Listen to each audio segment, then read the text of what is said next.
Assalamualaikum warahmatullahi wabarakatuh. We are from course Oil and Gas, which is PDG. Now I will introduce my teammates, and my name is Muhammad Asyik Salman. And Assalamualaikum warahmatullahi wabarakatuh. My name is Syakir Ainul bin Syahruddin.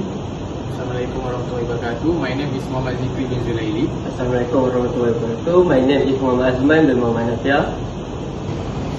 Alright, first of all, we want to thank UTHM, FKMP and Anfi for giving us chances to do Sulam projects, which we visit Anfi industry for a Sulam project.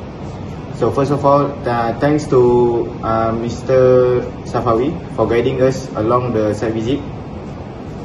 On 31st May, we went to Anfi industry to do a site visit to fulfill the Sulam project.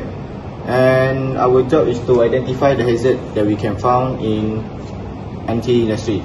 So, okay, our identify hazard in Anfi industry, we choose to pick high rack boiler room, which is the most dangerous place. So, we found that there is safety hazard.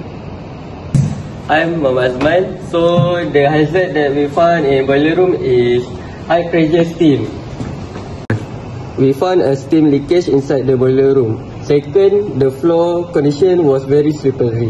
Lastly, hot surface came from the boiler and all the piping connected to boiler room. Okay, thank you Muhammad Azman. Now I will be explaining if we ignore the hazard in the boiler room.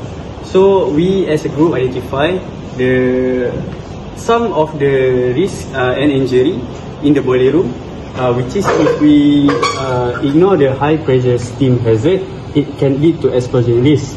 And if we didn't take the slippery floor hazard seriously, it can lead to slip and fall.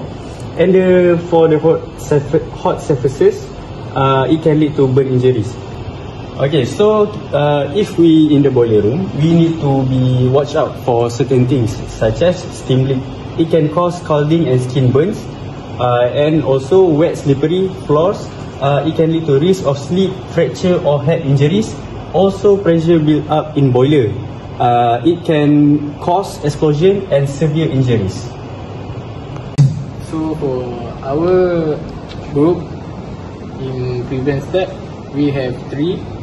So first, in boiler, we must to wear safety shoes, and the other one, we wear flame retardant uniform, and last, wear head resistant glove. So be careful. Do not let safety slip. For the legal requirement, in OSHA 1994 section 15 2A. Thank you.